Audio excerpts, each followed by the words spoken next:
Dr. Bernardo Kastrup has a PhD in computer engineering and philosophy of mind. He is the executive producer of the Essentia Foundation and is known for his books Why Materialism is Baloney, The Idea of the World, and Science Ideated, where he lays out a comprehensive and hard-nosed argument for why reality is mental. Welcome, Bernardo. Pleasure to be here, Jack. Great. Then we have Professor Donald Hoffman. He is a professor of cognitive science at the University of California, Irvine. He is the author of The Case Against Reality, How Evolution Hid the Truth from Our Eyes, and Visual Intelligence, How We Create What We See. He proposes the interface theory of perception, which entails that evolution shapes our perceptions to be structurally non-veridical. Derivative from the interface theory of perception is his theory of conscious agents, which states that all aspects of reality are ultimately dependent on consciousness. Welcome, Don. Thank you very much, Jack. Good to be here.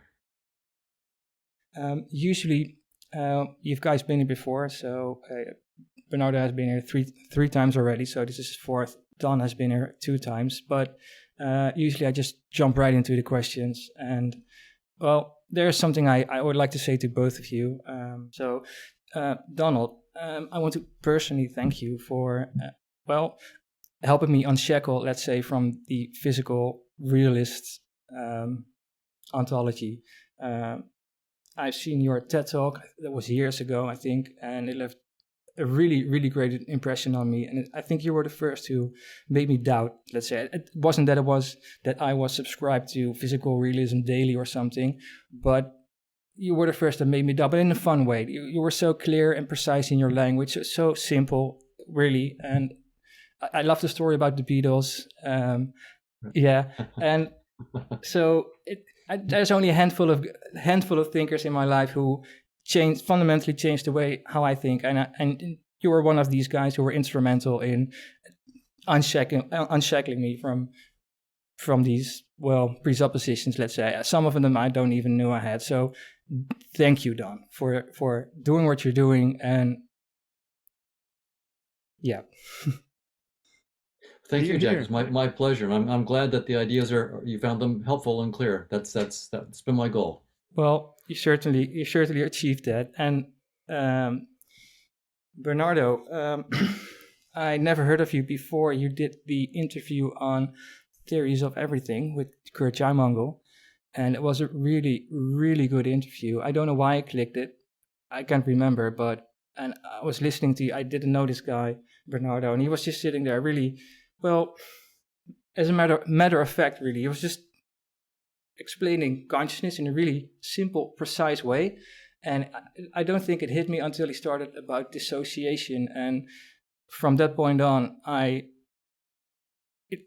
understood what all these other guys were talking about. I mean, I've heard the stories about, that God is one or consciousness is one. And I kind of thought I understood what that meant, but I really didn't until I saw that specific episode you did. And since then, I understand all these people. They all speak in their own language, let's say, and maybe it's a personal thing that you speak to me. The way you explain this speaks to me. Now I can, if I put on my Kastrup glasses, let's say, then I understand Robert Spira, all these other people who basically are talking about the same thing. And I would just want to extend my gratitude also to you for doing that. You're also one of the 5 guys, I think, who fundamentally changed how I see the world. So also, Bernardo, thank you. Thank you, sir, for letting me know. People who understand what I'm saying also understand that I'm saying absolutely nothing new, not even remotely new. This stuff has been around for 3,500 years, which is encouraging. I think it gives us some sense that we are on solid ground here. Okay. When have you guys last spoken, by the way? I mean, I heard you guys are good friends. In person, it was at Alice Walton's Crystal Museum, wasn't it last time? That's right. Yeah. Last time in person. We've been by email or video or whatever, but in person was a couple of years ago, just before the pandemic, right? That's right, just before. Yeah. Oh, that's a while ago. So this is the first time you've spoken since the pandemic. No, in the via interviews or via computer, not, but in person, in front of each other for a couple of days. It was at the Crystal Museum in where was it? Nebraska? Arkansas. Yeah. Right. Yeah. And the last interview you guys did, I haven't been following up lately as I should have been. I should have been more diligent. But when was the last time you did an interview together? Together, we did events together. I'm not sure we did an interview together ever. Right. Yeah, maybe not. Yeah. I mean, you've interviewed me for the Ascension Foundation, but that's right. Right. But that's different than doing an interview together. So yeah. Oh, cool. So okay. Well, it's my honor then. I'm glad you guys are here. Okay. So I originally learned that Bernardo has a retro computer engineering and restorations channel on YouTube. Kind of surprised me. I really didn't know this. It's called The Byte Addict. So if anybody's interested, you really should go there. It's really interesting. And I'm curious, do either of you have any other pet projects or hobbies you're currently working on that you'd like to share with us? Bernardo? Well, that computers are my main hobby now that I'm not in the high-tech industry anymore. I retired from it in 2020. It's been over 2 years now. So I keep a foot on that solid ground of engineering where things either work or don't, and you can't fool yourself for very long. I keep my feet on that ground by doing, designing my own little computers from scratch and restoring old computers. I've been busy lately. I'm not sure whether you can see. I'll take the camera and try to show you. This thing, you see this thing here, which you can hardly see. That is a Q1 computer, and Q1 computers were the very first microcomputers in the world. The first Q1 was released in 1972 in December. The very first one to have a microprocessor, an 8008. Yeah, it was an 8008, the successor of Federico Fagin's 4004. Right. I'll be doing an event with Federico next week, I think.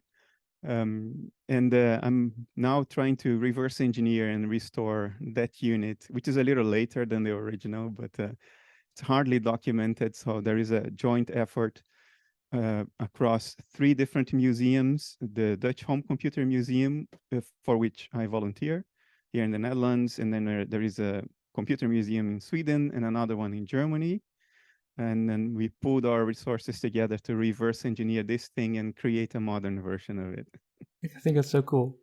Don, do you have anything that you'd like to share? That's pretty cool. I didn't know that about you, Bernardo. That's pretty fascinating. Pretty interesting. Yeah, for me, my hobby, I guess, I do a couple things.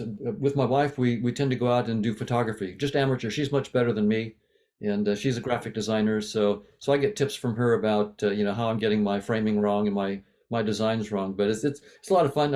I'm more the technical geek, a little bit on the cameras and so forth, and help her on that side. But we have a lot of fun doing photography, but nothing to write home about on my part. You don't post these photos anywhere. These are for your private collection, I suppose. I do have a Flickr page, but if you look at it, you'll see it's the work of a rank amateur. Oh, if you can send me the link to the Flickr page. Sure, yeah. Cool.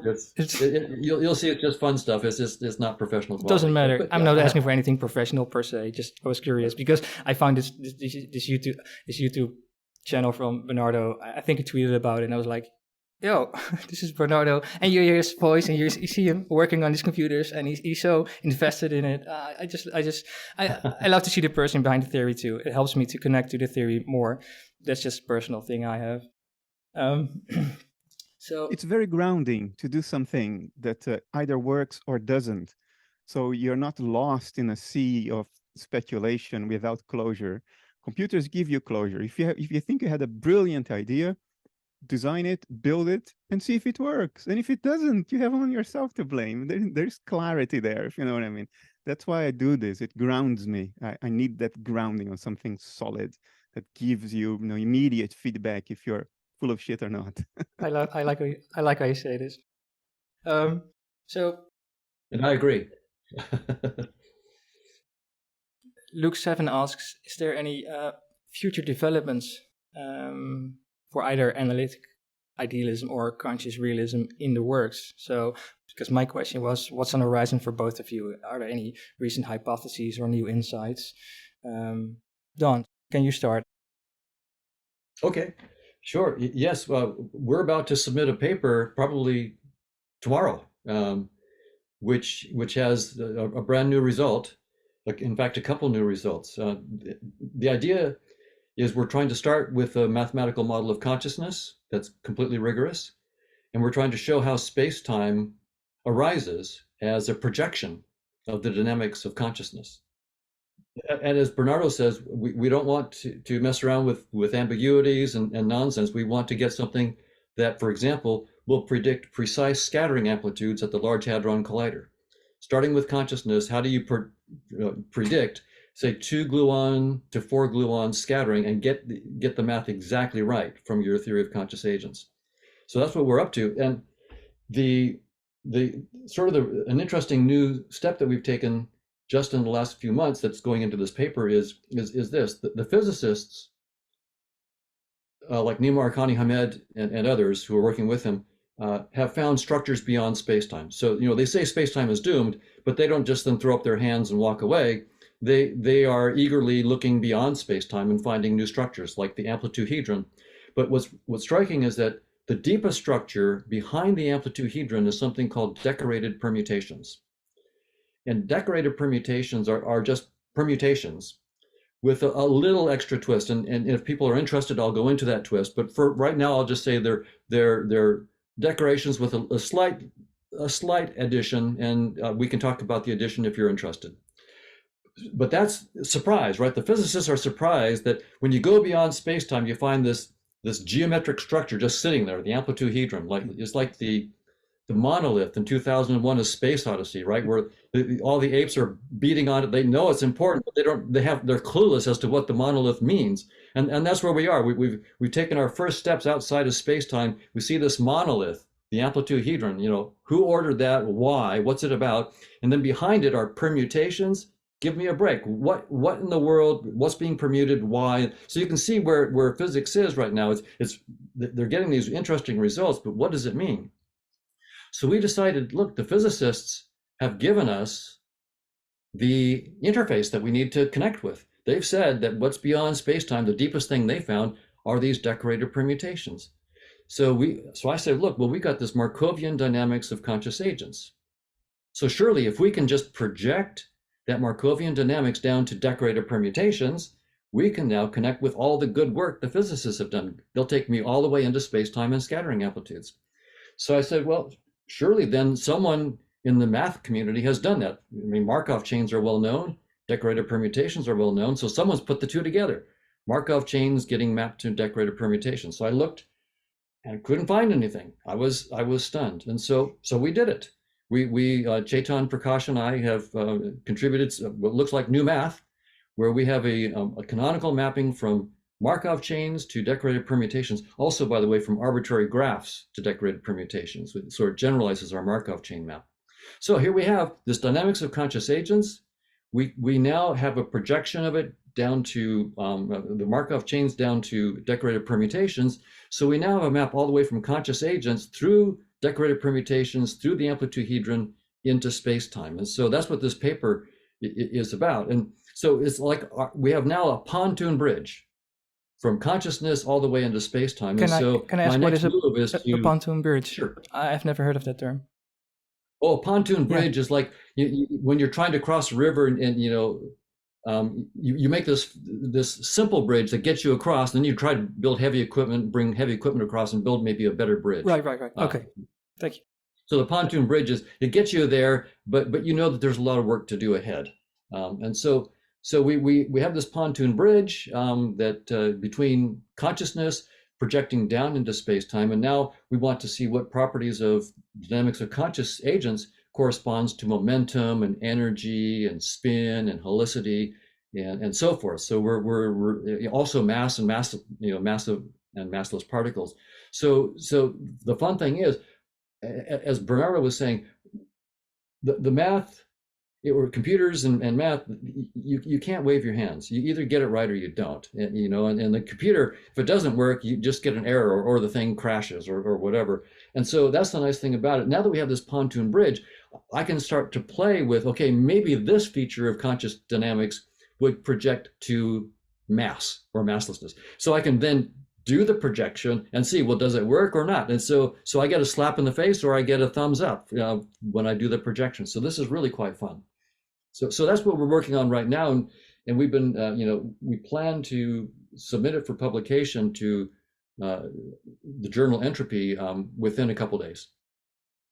I would love if you could say, well, are you going to post about it? Are you going to tweet about it? Is there a link I can share when you're done with this, when you've sent it? Right. As soon as it gets accepted by Entropy, of course, I do send it to a few friends privately ahead of time, but it's not wise to. I could put it out as an archive paper, I guess. We might do that. If I do that, then I can send you a link. Thank you.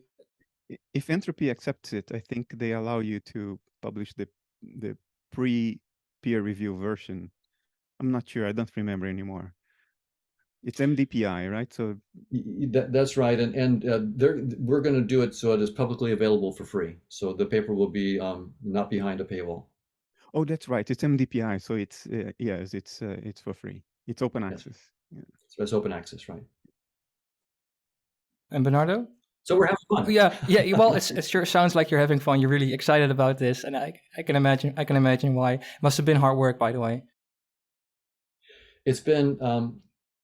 Yes, it took a while for us to understand our own mapping from Markov chains to decorated permutations. I mean, once you write down the math, it becomes the teacher, and you have to learn. So I had to learn what this really meant. So the basic idea is that the decorated permutations are classifying a Markov chain by the so-called communicating classes of states. So communicating classes of states are ones where you can get from any state to another state in a finite number of steps in the chain. So those are the communicating classes. And it turns out that the decorated permutations really are a very compact way of describing all the communicating classes. And for graphs, the decorated permutations turn out to be a compact way of describing all the so-called strongly connected components of an arbitrary graph. So and the graph version is more general than the Markov chain version, but I'll just say this, that the physicists have these static structures behind spacetime, the amplitude-hedron, decorated permutation. They're just static structures sitting there, and physics has typically been a dynamical arena, right? We talk about Newtonian dynamics and quantum dynamics and so forth, but beyond spacetime there was no dynamics. There was just these Platonic-like structures just sitting there. These monoliths beyond space-time. So another way to think about what we've done, suppose you're not interested in consciousness, right? That was our motivation, was the theory of consciousness. But suppose you just want to say, what possible kind of dynamics could be behind the amplitude-hedron? Well, Markov dynamics, right? Because we got this map from Markov dynamics down to decorated permutations and from there into the amplitude-hedron. So what this means is behind the amplitude-hedron and decorated permutations could be some Markovian dynamics. If you don't like consciousness, you'll have to say, dynamics of what? Well, so you have to posit something else, and it probably won't be any less bothersome than consciousness, right? Because it's going to be something beyond space-time that's doing something. So it's going to be weird, to our standard, intuitions, regardless of what we put beyond space-time that's doing something. So we're putting conscious agents beyond space-time. And it's even possible to say that there's a social network with the graph, the mapping from arbitrary graphs into decorated permutations. You could say that there's just this abstract social network behind the amplitude-hedron. So it's going to be fun, but I think it's a social network of conscious agents myself, and the proof will be in the pudding. So can we show specifically how mass, spin, momentum, energy, time, all of these features in the space-time are precisely mapped from properties of conscious agents? So that's the work ahead. And I'll just say that the star of the story in this whole thing are the spaces of all possible n by n Markov kernels. We call these Markov polytopes M sub n. So all n by n Markovian kernels form a polytope in a high dimensional space. For n agents interacting, it's an n squared dimensional space, and the polytope has dimension n times n minus 1, and the number of vertices on the polytope goes exponentially with the number of agents. So it's n to the n power. So these polytopes are, if this approach is correct, these polytopes capture all the dynamics behind the physics of spacetime. So in other words, if this is right, physics will eventually be studying intensely these Markov polytopes because they are the source of the dynamics that we see as spin and energy and momentum and so forth in spacetime. It's all captured in these Markov polytopes. And we're showing how we can actually get the scattering amplitudes for the 3 particle amplitudes. We've started with that. We already have the Markov polytope that we think captures the simplest way of doing these 3 particle amplitudes in quantum mechanics.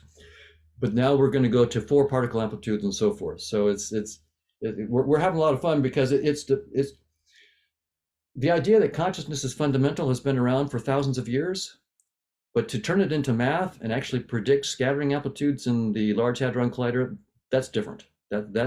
So this is where science and spirituality can dovetail. I love to see you so excited. There are like a million things you've just said. They are so super interesting, and a bunch of things that goes over my head.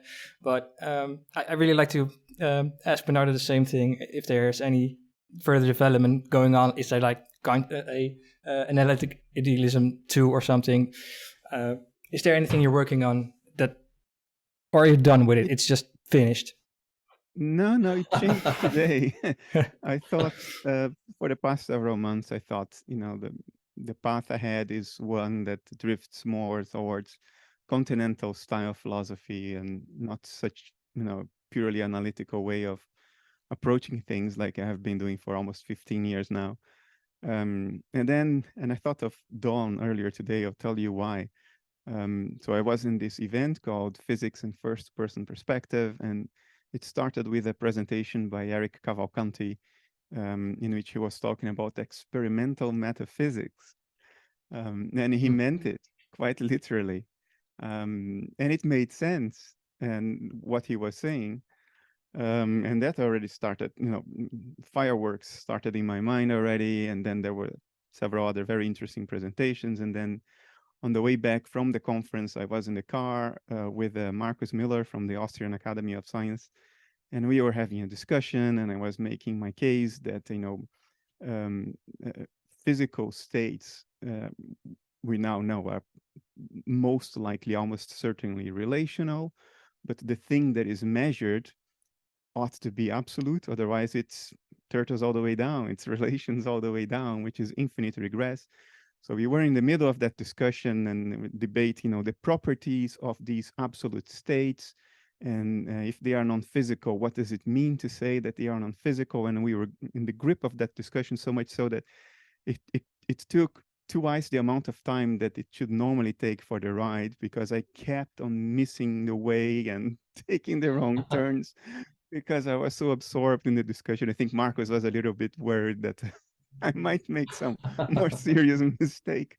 And then in the midst of that discussion, there was a point when he turned to me and said, "But Bernardo, then these states have to be outside space-time." And then the image of Don Hoffman came to my head like a specter. But to be followed, we will have dinner tomorrow. And I sense that something will come out of this, not as specific and mathematical, probably not as specific and mathematical as what Don is doing. It will probably be in the area of foundations of physics, which doesn't really try to make new predictive things. It tries to sort of account for the predictive theories we already have without the seeming ontological paradoxes that arise from them. So that would be the tried that there would be mathematical formalism, but not to the extent that I think Donald is working on right now. But we will see. I sense in my intuition that new paths are open, and it may take us in unexpected new directions. I'm very excited to read anything new you're going. Are you writing a new book, by the way? Just popped in my head. I am committed to writing one book, and there is another that is in my mind already, has been in my mind for a long time, but I have been too busy running Essential Foundation and building computers. But I have promised to myself that next year I will write those two books. Thank you. Don't let us hang. Wow. Don't let us hang. I think I've read. I don't know how many books do you have? 7? I've published 10. 10. Oh well, I've only read 5 of them so far, but they're all exquisite and beautiful to read. So, by the way, you guys, I saw a tweet by Bernardo for the 2022 Nobel Prize for the scientists, and I'm just going to quote Bernardo. That was the event Yes. I was talking about. So, what was your reaction to that, Donald? For the scientists who showed that the physical world is a project of observation. Right. So what they've really showed experimentally is that the prediction of quantum theory that local realism is false, that prediction has been substantiated experimentally. Local realism is false. What, did you cheer? And It's like space-time is doomed? That's completely compatible with what the physicists are saying when they say space-time is doomed. Right? If space-time is doomed, that means particles inside space-time are doomed. They're not fundamental. They're derived from something, as Bernardo was talking with Marcus Mueller, beyond space-time. There's got to be something beyond space-time, but the physicists aren't just throwing up the towel. They're going beyond space-time, and they're finding this stuff. There's stuff beyond there to find, and the young and intrepid new physicists are exploring. In some sense, we've only been studying physics has only studied our headset. Space-time is just our headset. It's a VR headset that we've used and we've studied it for a few hundred years, and now we've got the tools, and we're ready to go outside the headset for the first time. And so in the last 20 years, we've been stepping outside of the headset, and we're finding some fun stuff. And it all is compatible with what the new Nobel Prizes are about. Local realism is false. And what local realism being false means is that typically the way it's said is either locality is false, which is a key property of space-time, or realism is false, right? The property of particles, that they have definite spins or momenta or whatever when they're not observed. And my attitude is that both are false. Local realism is false because both locality and realism are false. But most physicists aren't there yet. Most physicists will say, okay, it's one or the other. Okay, I'll give up realism, but I won't give up locality, or I'll give up locality, but I won't give up realism. But when the physicists who say space-time is doomed, when you listen to them, they're saying both are false. Locality and realism are false. And for example, Nima will say that he expects that these structures beyond space-time will give rise to both space-time and quantum theory. Not just space-time, but space-time and quantum theory are both not fundamental.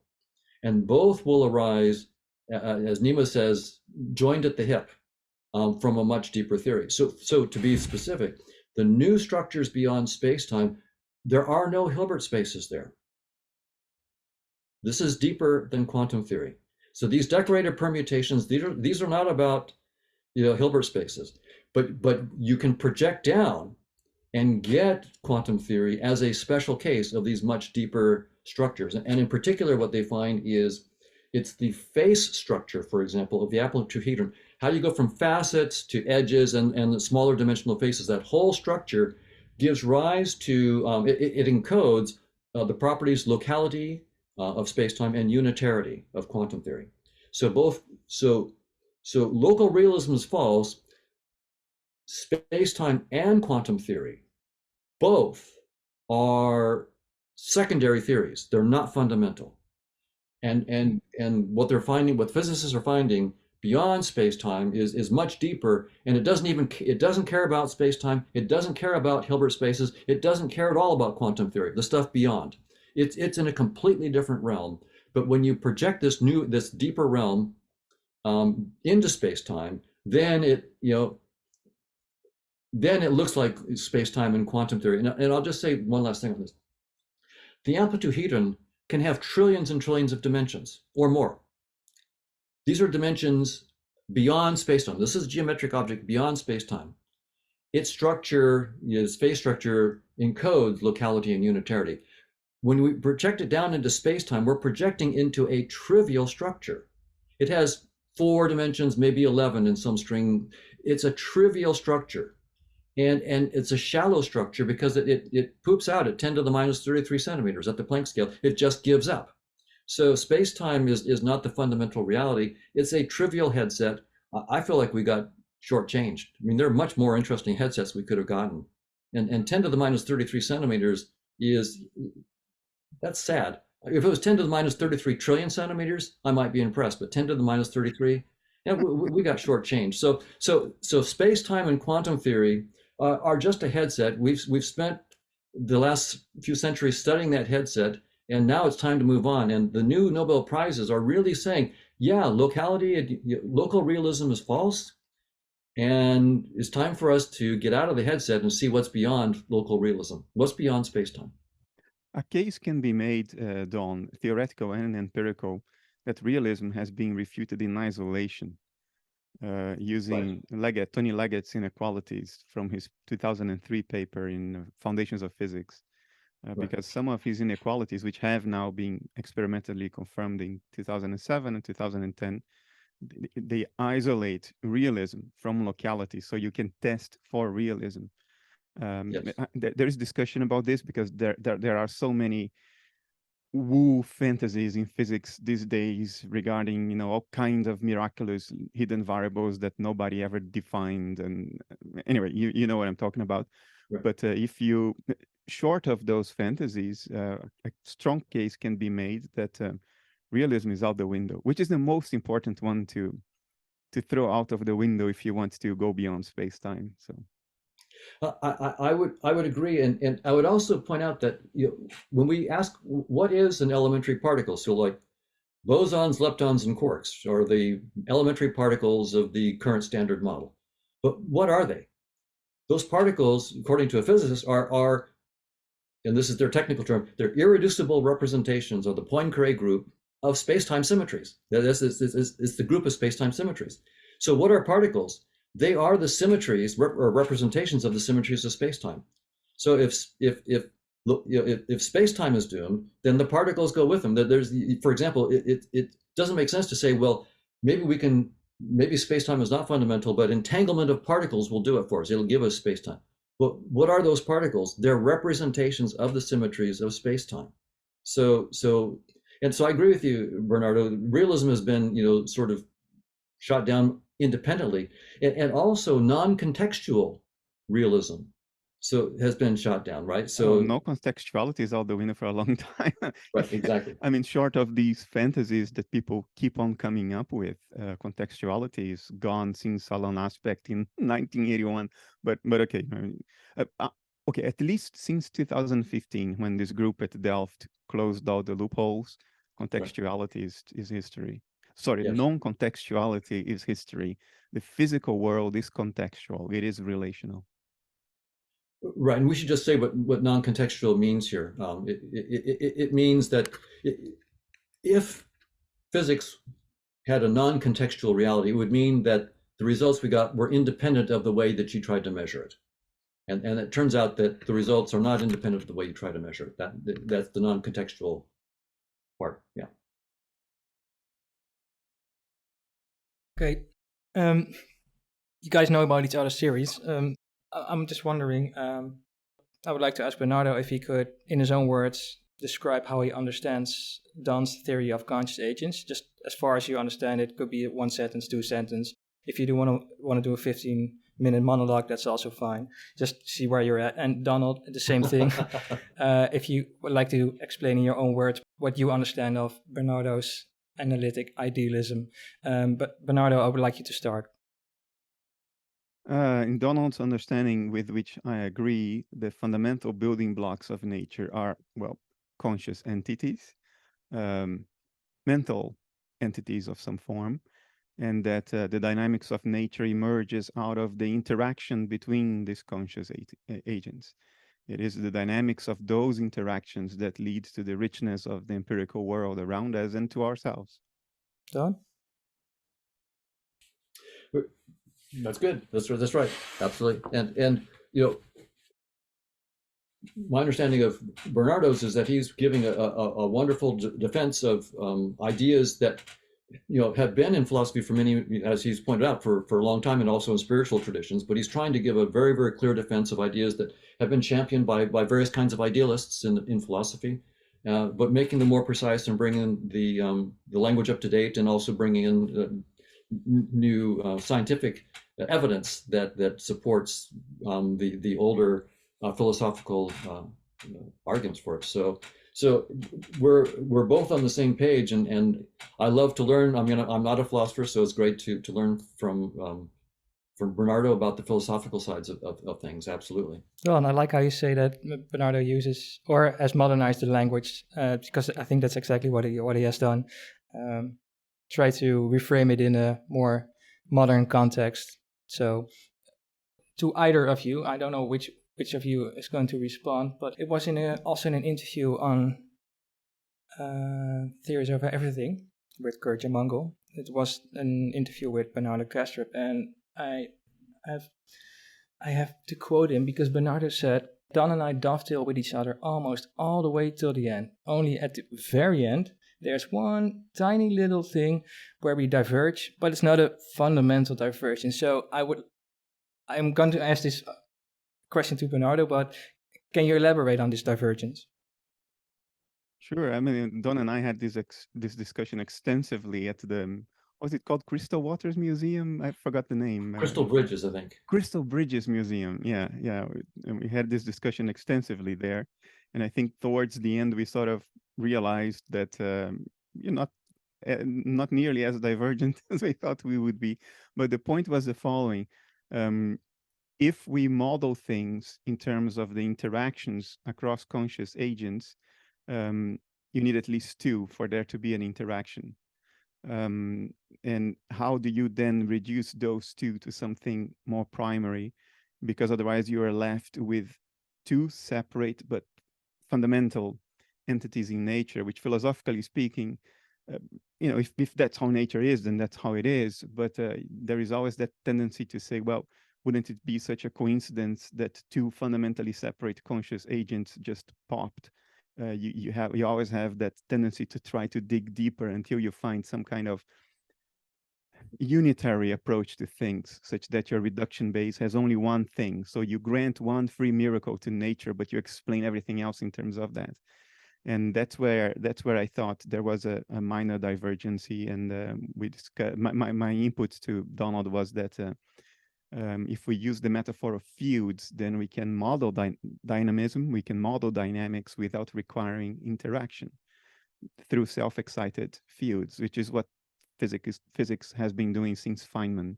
Well, arguably since the late 1920s, before Feynman. Quantum field theory is an instance of that. Hyperdimensional brain theory, or M theory, are instances of that. So I think my sense is that when Don gets to some very, very firm ground, his extra step will be, okay, now I'm going to reduce these two conscious agents to a field, and it's self-excited patterns of excitation, so to say. Do you think that's going to work, Donald? Well, I think Bernardo's on the right track, and we're actually have already done that. So I agree that we want not two but one. We want a unified. So I'm on the same page there, absolutely. And it turns out that we do, as Bernardo says, we model our dynamics with interacting agents, right? So they appear to be separate agents when we interact. But as we're publishing in the new paper that we're just coming out, okay, so what we have, it's called Fusions of Consciousness, is the title of the paper. So what we show is that when agents interact, they satisfy the definition of an agent, so that the two are in fact one agent, and we call that a combination. So it's a mathematically precise definition of a combination of an agent, and it falls out. So we didn't plan it that way. It just falls out of the definition of conscious agents. But then we found, in addition, that when as agents interact asymptotically, generically, the Markovian kernel that governs them drops rank. It goes from, so you might have an n by n Markovian kernel. In the limit, it will become a one-dimensional kernel. The kernel drops rank, and the agents fuse. They form a new agent, and in fact, the qualia of the original agents fuse and form a brand new qualia. So from just two initial agents, you can get an entire continuum of brand new qualia from their fusions. So this is all part of the Markov polytope structure. So I agree with Bernardo completely, and so ultimately our theory says there is one agent. So it agrees with spiritual traditions, right? There is just the one fundamental consciousness. But what's interesting is Cantor's hierarchy of infinities precludes us from ever giving a mathematically precise description of that one. So I couldn't start with a theory of the one. I have to start with what appears like multiple conscious agents interacting. So suppose I start with, say, a countable infinity of conscious agents. So that I could, this is agent 1, 2, 3, all the way up to infinity. So I have a countable infinity of agents. Any subset of agents satisfies the definition of an agent. So that means that there is, if you take the power set of the original set of agents, that's the number of new agents that you can get. So it's the power set. So if I have Aleph 0 agents to start with, then there will be Aleph 1. So I'm moving up Cantor's hierarchy now. I moved up to Aleph 1. There's a new infinity of agents. Now I look at their power set. I move to Aleph 2. So now so after, so we have to study each one of these levels of infinity of agents. We'll have to study them all. So after 10,000 years, maybe we got to Aleph 5 trillion. Well, time to break out the champagne. Great progress. But Aleph 5 trillion is nowhere compared to the infinite number of levels of Cantor's hierarchy. So what we have is a theory that says, yes, it's a theorem. There is one agent. But it's also a theorem that you can never describe it. And that's something that the spiritual traditions also have said, that all of our language is merely a pointer to the one. So it's nice when we have a mathematical theory of consciousness that says the same thing, but it says it more precisely than it's ever been said before. And it gives you a more precise reason than we've ever had before about why you can never describe that one consciousness. So you can see, this is a love fest. I agree completely with Bernardo on this. And since our conversation, we've really taken our theory to really explain the point that Bernardo was talking with me about a couple of years ago. And the operation that does the combination of qualia, is it reversible? In other words, can you start with the one as the fundamental entity in your reduction base and derive the many from it, or does it only work as combination? Right now, the only arrow we have is toward combination and fusion. But your point is well taken. The issue would be to show how we could start with the one, and we would have to actually start with the one, and that's a theorem that you can't start with the one. So for example, we're both good friends with Federico Fagin, and in his he has a model that's not mathematically precise, but it's quite interesting and intuitive, where he starts with the one, and the one is sort of spinning off these agents and so forth. And I like that intuitively, but since it's a theorem that you can't model the one, and we don't have any mathematical model of the one, we can only sort of get intuitions about that we could try to reverse engineer and see approximations to it, but we can't ever get it from the one itself. But if the operator that does combination, if you can show that it's reversible, you don't need to start from the one, but you can prove the principle that if you could start from the one, you would have derived the many, because right. the derivation is mathematically precise. Right. So I think in the case of combination, you're probably right. We could probably reverse it. I think in the case of fusion, the dropping of rank loses so much information that there's not going to be a canonical reversal of it. So fusions are not reversible, but combinations are. Yeah, That's an that's my indication guess. right there. That's a suggestion. It's a suggestion arising from the theory right there. Exactly right. That's right. Interesting. Very interesting. Yeah, and a great suggestion. Thank you, Bernardo. We'll take a look at that. Very, very good. So this is a research meeting too. Oh, this is great. This makes me think about a question someone else asked, and this is about exactly this. Well, how can each of you improve each other's work? So we've already seen one improvement going on here, but is there anything one of you guys think, well, I could improve Don's theory with, if you just started thinking about this, or Don, maybe you have something similar about Bernardo's theory? You want to go first? Yeah.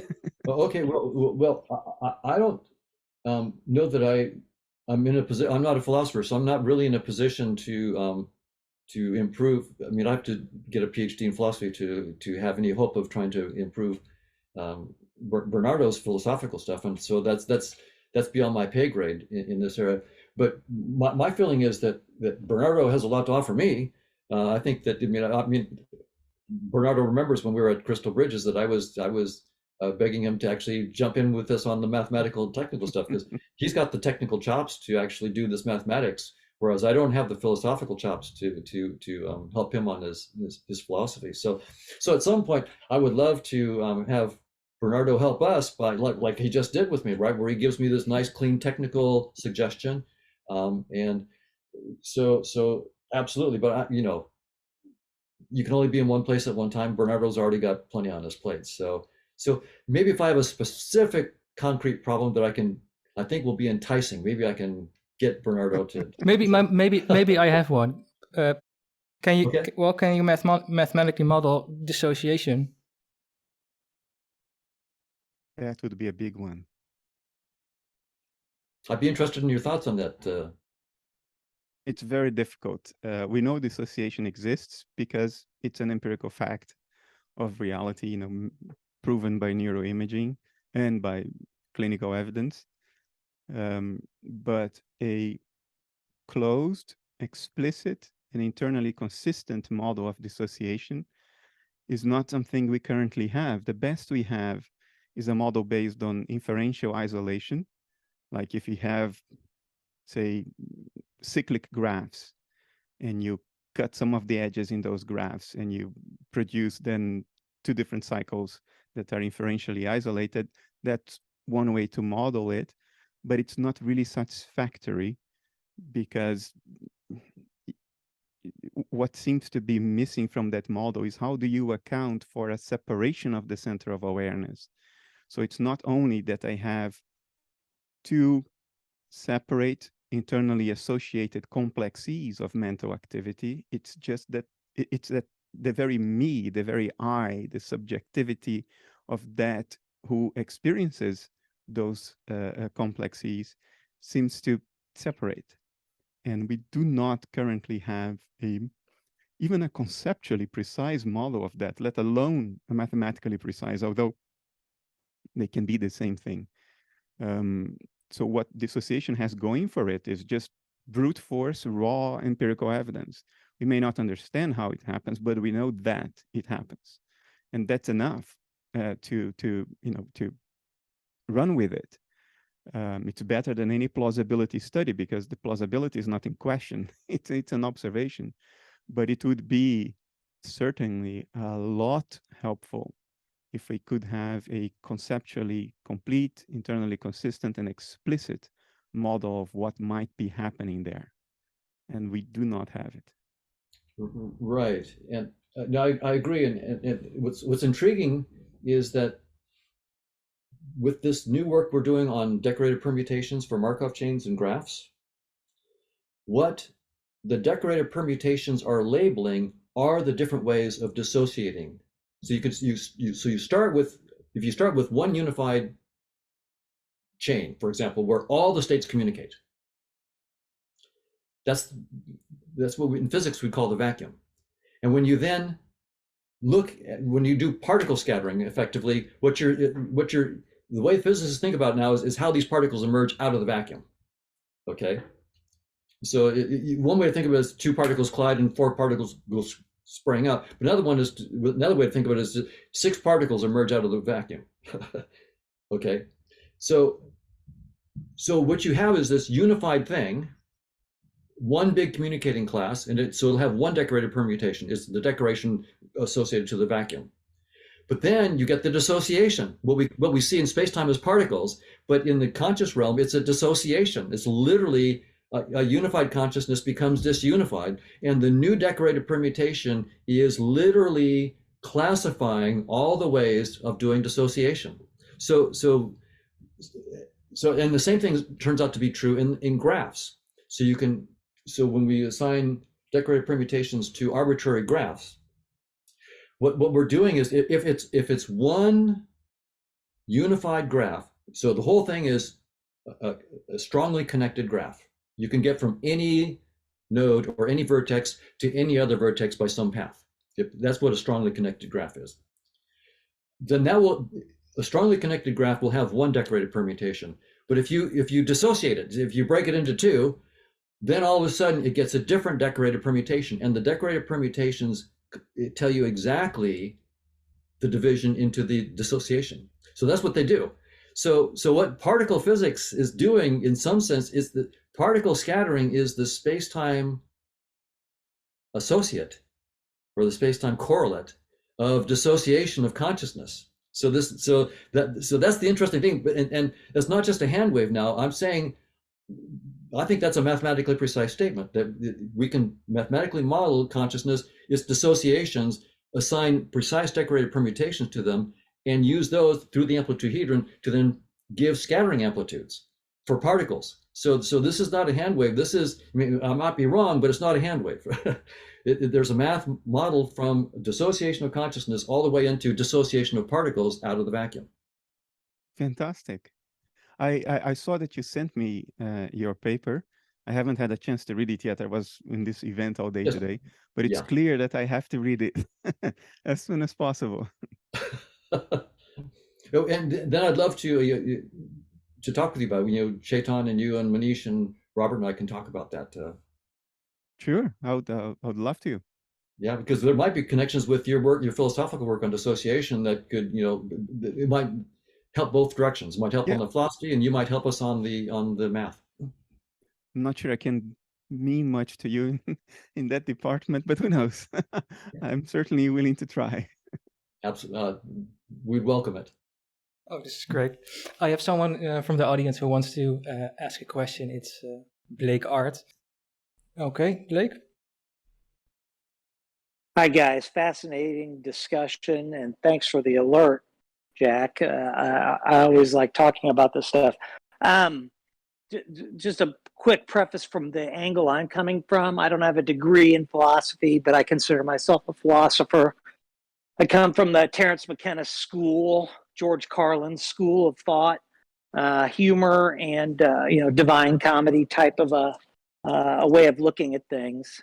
But to the depths of my being, especially under the influence of cannabis and other mind-altering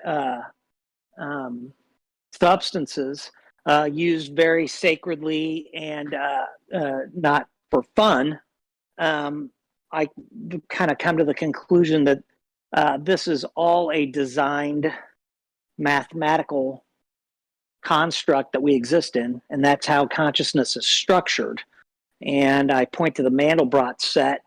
If anybody in the audience has ever watched a Mandelbrot Zoom on YouTube, and Mandelbrot said he worked for IBM. He was really the first person to take Julia sets in the 50s and feed them back into a computer to do all those calculations, which is kind of what you guys seem to be discussing right now. And the way I look at it from an artistic point of view, because I am an artist, this is where, and I almost consider myself, a surrealist in regards to the painting of dreams and how, your unconsciousness and the dream state, the theta portion of how, your brain waves exist that when you get into these types of patterns, it describes all these minutia type terminologies that you are using. Since I do come from the concept of my hashtag, which you can search out on Twitter, hashtag simulation assumptionism, I assume this is a simulation that we're all in. Doesn't mean it is. I just assume that it is. And what that does is that kind of leapfrogs us over all kinds of different trials and tribulations that we're all kind of, the world is kind of hung up on right now, like war, or bloodlines, or caste, or skin color, or anything else you want. How does, if you apply simulation assumptionism to your discussion that you're having right now, how does that affect your point of view in regards to your discussion? Okay, so I think that the idea that of fractals, the notion of self-similarity, it turns out that that falls out of the mathematics of conscious agents. The fact that when you have combinations of agents, they form a new agent, that shows that there's this it's recursive. It's self-similar all the way down. So yeah, there's this notion of self-similarity at all scales, and the dynamics is sort of self-similar at various scales. So absolutely, there's like a fractal-like nature to it. And the idea of a simulation, yeah, space-time is just a headset, right? This is space and time are not the fundamental reality. They're just a headset. It's a user interface that certain conscious agents use to simplify their interactions with other conscious agents. That's one way of thinking about it. But as I pointed out, it's not a particularly exotic headset. We got the dumbed down, stupid model. More interesting headsets out there that consciousness can use, and we shouldn't be congratulating ourselves about 4 dimensions of space-time or even 11. What about someone who's got a 50 trillion dimensional headset, or one that transcends the notion of dimension, or that doesn't fall apart at 10 to the minus 33 centimeters, but falls 10 to the minus 10 to the 33 centimeters. I mean, so we tend to congratulate ourselves about how good this simulation is because of poverty of our imagination. But there's another aspect to it that I would like to mention, and that is, in our headset, in this simulation, we see, for example, evolution by natural selection.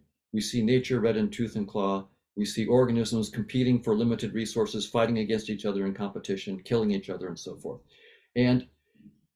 But when we go to the realm of conscious agents, it turns out it's pretty straightforward to write down a dynamics of conscious agents in which the entropy of the dynamics does not increase. There is no entropic time. But it's a trivial theorem. Even though you have a dynamics in which the entropy does not increase, it's a trivial theorem to prove, 3-line proof, that any projection of that dynamic, so I'm going to look at the dynamics of conscious agents and project it to a projection dynamics, you say using conditional probability. It's a theorem that when you do that, the projected dynamics will have an arrow of time. Entropy will increase. So all of a sudden, so that arrow of time is not an insight into the nature of the full dynamics. It's not an insight, it's an artifact, it's an accident of the projection of that dynamics into something that has lost information. Now, entropic time, an arrow of time, having time be, a limited resource is the fundamental limited resource that drives evolution, right? The arrow of time, the limits of time, that's the fundamental one. So the way I'm thinking about things is, I would love to show that evolution by natural selection, with nature red in tooth and claw, an arrow of time, limited resources, competition, is the artifact. All of that is an artifact of projection from a dynamics of conscious agents in which there perhaps is cooperation, there are no limited resources, and there is no arrow of time. So and that's the way science works. I mean, I've used evolution by natural selection to say space-time is just a headset. I mean, it's a theorem of evolution by natural selection that space-time is just a headset. But once we go beyond the headset and get a deeper theory, we can go back and say, aha, well, the theory of evolution that we used, that really wasn't a very deep insight into the nature of reality. It was an artifact of projection. It was good enough to tell us it was a projection, but it wasn't good enough to tell us a projection of what. And it turns out it's a projection of something in which there is no limited time, there are no limited resources, there is no competition, and there is no arrow of time.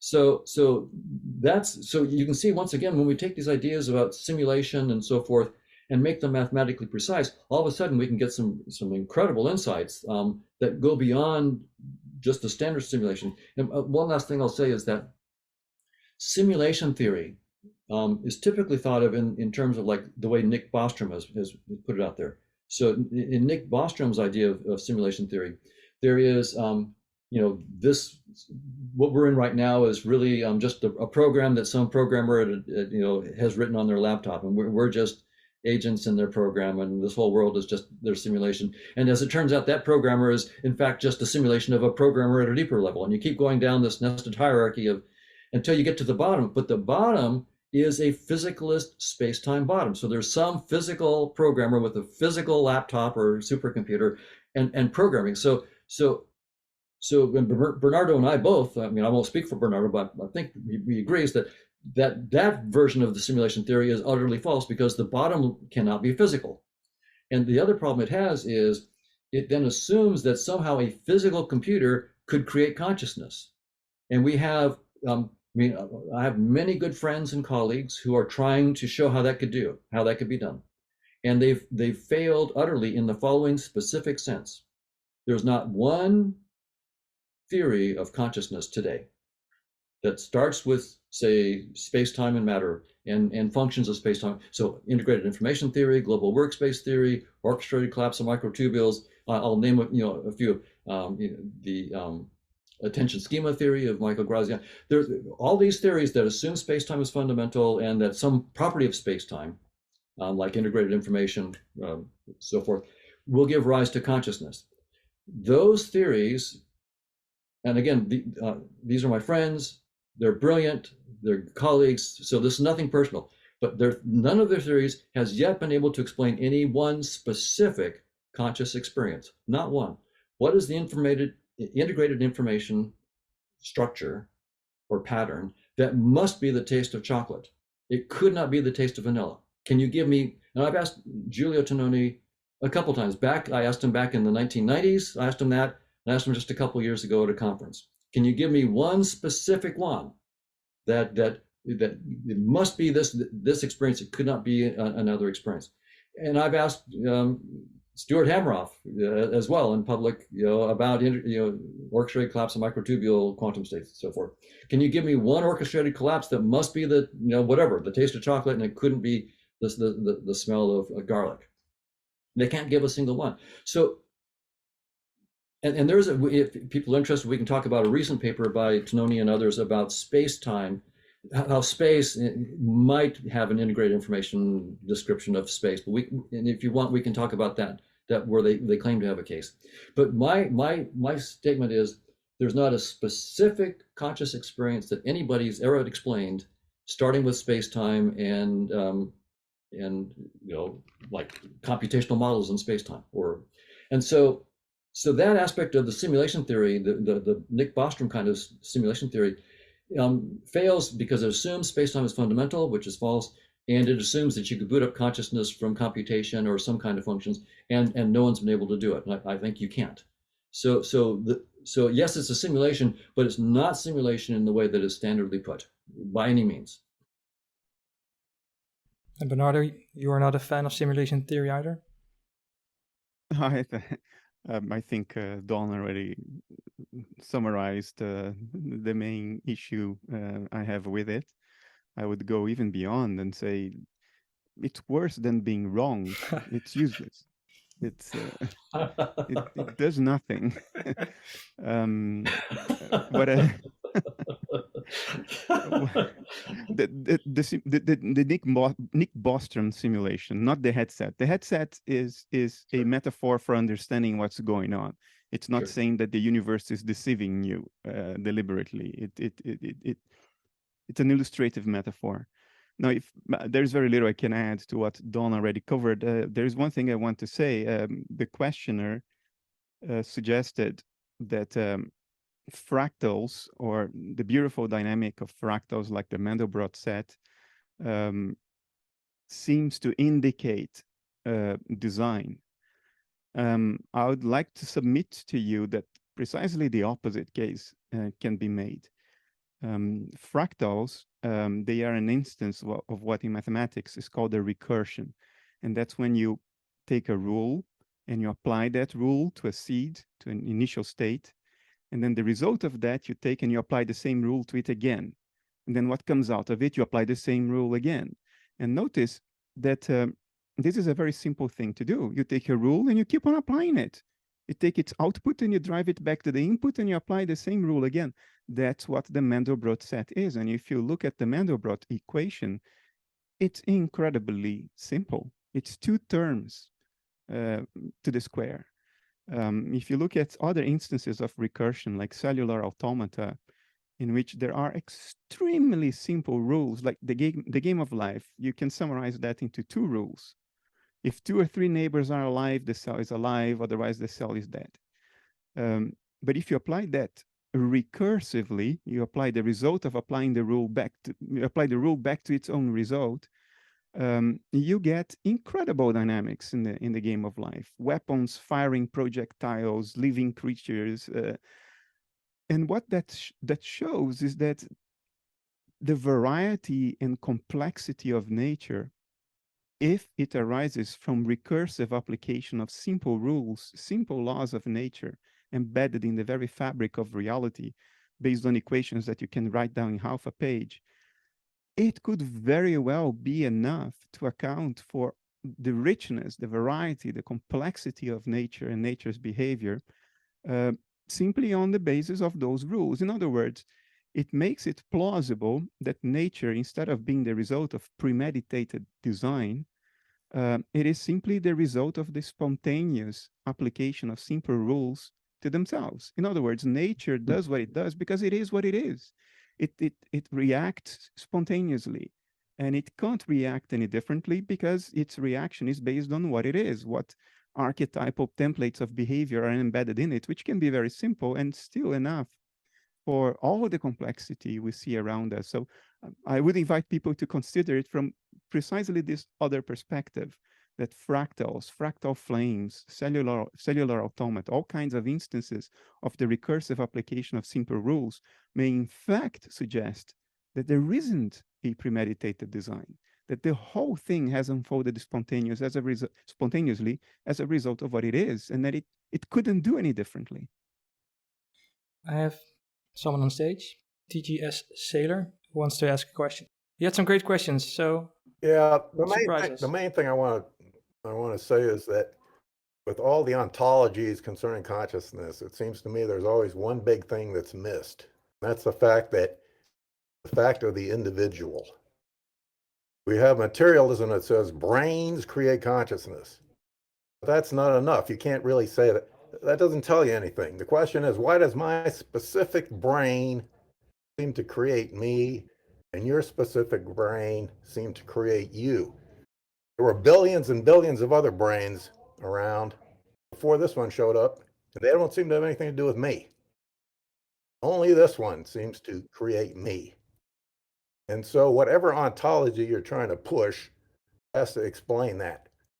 Why are you staring out of your set of eyeballs while I'm staring out of my set of eyeballs? The material in your brain is the same as the material in my brain. So there has to be an explanation for the individual. And I would say that materialism, panpsychism, Orcharch, all that stuff can't explain that. The only thing that can explain it is the DID of idealism and the what Donald is pushing with the conscious agents. Anyway, that's just what I wanted to say. Thanks. Want to go Well, first? I can start. Of course, I think that consciousness is fundamental, and you can't boot up. So I agree with you that you can't boot up consciousness from physical stuff, and my brilliant friends and colleagues who are doing that won't succeed. But now I'll take their side for a moment. I think that they would disagree with the claim in the following sense. They would say, look, the reason why my brain is getting a different conscious experience and different personality than your brain is, because if you look, I mean, yeah, my brain is made of neurons, and so is yours. Mine has roughly 100,000. I'm sorry, yeah, I've got 100,000. No, 86. 86 is a new number. 86,000 neurons. Billion. I mean, billion. I'm sorry. Or trillion? No, billion. Yeah, 86 billion. Sorry. Yeah, 86 billion neurons. It was 100 billion. Now it's 86 billion. So I got 86 billion neurons, and so do you, roughly. But if you look, even identical twins that are genetically identical, if you look, the connectivity is different. The brains are slightly different, and so forth. So to be fair to my colleagues, my physicalist friends and colleagues, I think that they would say on that score, they could say, well, different brains lead to different consciousness, no big deal. So they would say that. My reply would be, of course, that they have no theory about how brains could lead to any consciousness. But if they could have a theory about how brains led to any consciousness, then they would have a story about the differences. There would be no problem to get the story of the differences. So I think the story of differences is not the problem. The story of getting anything is the problem. If you could get anything, then you could get the differences. If I can sympathize with the person who asked the question, and what I will say now, I'm not taking a shot at anyone. I'm opening my heart and putting it out there. The question that motivated what the questioner asked is one that some people find so compelling, it is irresistible. And that's the question, why am I me? Mm-hmm. Now, only a subset of people can relate to this. A lot of people think the question is pointless because it requires a certain intuition that is not cultivated in our culture. And in my experience, the correlation of sensing the question and education is reversed. In other words, the more educated you are, the less you can sense what is meant in this question. It goes in reverse relationship with age as well. The older you get, the more senseless the question seems. Like, what do you mean? Of course I'm me. Who else could I be? It's my brain. You know, I'm here and you're there. What does it mean? Why am I me? But people who are younger, they spontaneously state this question, like, why am I me? Let me give you other formulations of the question, so for more people to try to relate to it. Try to go back to your childhood and ask yourself, would I be me if my father had been another man? If not, then where would I be? And with that spontaneous, intuitive mind of a child, this is absolutely discombobulating. It seems to reveal some intrinsic paradox or contradiction in our worldview, in what culture tells us about identity and being and subjectivity.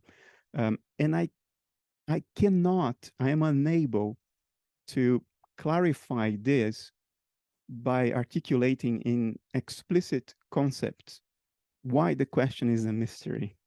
In other words, I cannot help the questioner other than to wave a flag and say, I know what you mean. I've been there. But at the same time, I can step out of that earlier intuition of mine and back into my conceptual framework and go like, what's the problem here? There's no problem here. Of course I am me, you're you, and I would be somebody else if my father had been a different man. And I can easily lose touch with that sort of ineffable intuitive thread at the fountainhead of this question. So I'm not taking a shot at anyone, least of all Don. I'm just trying to express sympathy for where this question comes from. And I would say that of everybody I know, it's less than 20% of the people I know who can relate to this, who feel the urgency of the question and who feel why it is actually a question, why it is so strange and discombobulating that you are you and not me. And I would then just suggest to you that the seemingly paradoxical nature of this question is exactly what it is. You cannot be just you and not me. You cannot have been somebody else if your father were another man. You can only ever be who you are. And by the way, that's who I am, and that's who Donald is, and that's who Jack is. It's only one subjectivity. It's only one I and gazillions of me's. And because you're connected to that at some intuitive level, and I'm talking to the questioner about it, you sense the paradox when the culture says, no, you have a different brain. How can you be me? You're another individual. You occupy a different volume of space. While that deeper part of you goes like, how could I not be me? How could I be somebody else? Where would I be then? Exactly. You're right. There is only you. You will always be. Whatever happens, where are you going to go? Where can you disappear into? And so I just wanted to express this to sort of acknowledge where this question is coming from. I've been there. I've lost touch with that place in my own mind, but I remember having been there. Yeah, well, Beautiful. I was in there. I was in that place when I was young, and I'm still in that place. So, and the thing is, you could even go further and make a statement such as this: that my parents did not create me. And if you try and explain that to somebody, they pretty much go, off the rails. Yeah, and at the same time, of course, your parents didn't create you. That's obvious. But never mind. Okay. But yeah, I like your explanation, Bernardo, and I think one little metaphor that might be helpful on this is if I have a slide projector, and I have a slide of Bernardo's face and a slide of my face, and I put it in the slide projector and I project it on the screen. Well, it's the same light from the same lamp that's going through the two different slides. It just looks different. It looks like a Bernardo in that case, and it looks like a Hoffman in that case, but it's just the one light with a different projection. It's a different way that the light has been interfered with. And that's so that's why it's the same eye. That's I and Bernardo are not separate. We're the same eye, but just under different projections. That's right. Yeah, I've always used that metaphor too. But thank you very much, gentlemen. Thank you too. I have someone else on stage. Nathaniel.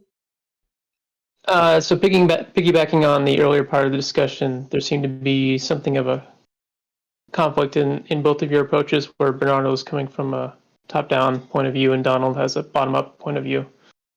And kind of further, when we examine ourselves, we seem to be super colonies of smaller intelligences interacting with one another in a cooperative way, and yet we all start from one cell.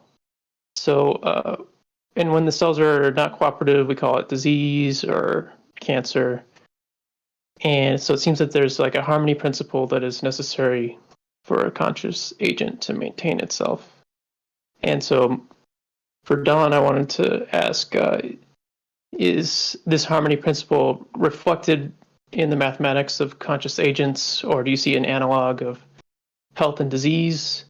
And in general, can we learn from biological processes like mitosis and applying it to your point of view? And for Bernardo, I had a question about, because I listened to his talk with Jonathan Pajot, and he seemed to object to the idea of new conscious agents coming into being from the interaction of groups of people or two people. And so I just wanted Bernardo to unpack that a little bit more. And should we think of groups of people like couples, friends, enemies, nations as new conscious individuals?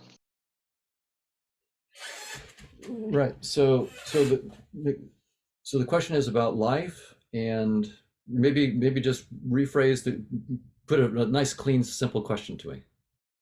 So do you see an analog in your mathematics of like a harmony principle or health and disease for how conscious agents are able to maintain their internal structure?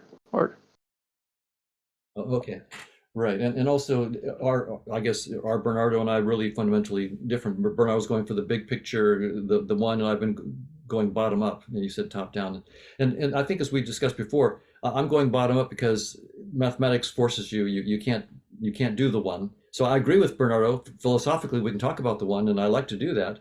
So I completely agree with Bernardo. But since I can't model that, I have to do what I can do. The mathematics says I can only do, I can only crawl up there and point to it, but I can never get there.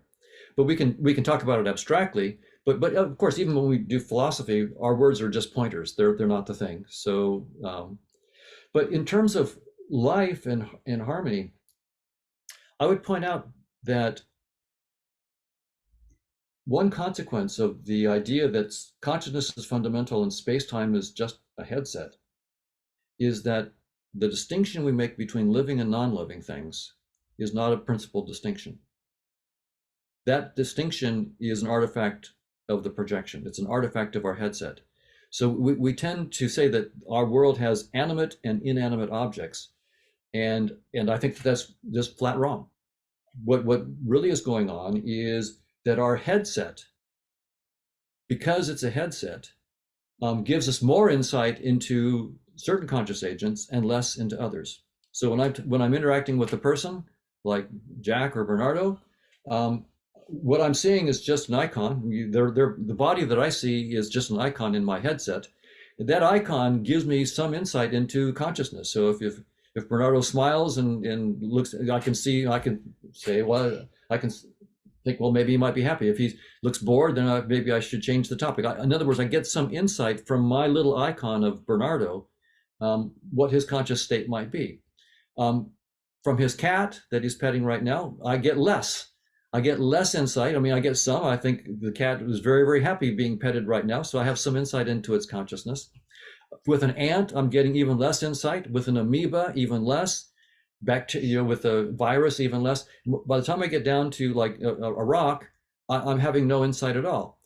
But that doesn't mean that there's a principal distinction between living and non-living. It just means that my interface has to give up. That's what interfaces do. They give up. So I'm always interacting with consciousness. And in fact, I'm always interacting with the consciousness that's me. But my interface, because it's a projection, gives up. And so the distinction between living and non-living is not a principal distinction, nor is the distinction between conscious and unconscious systems. That's not a principal distinction either.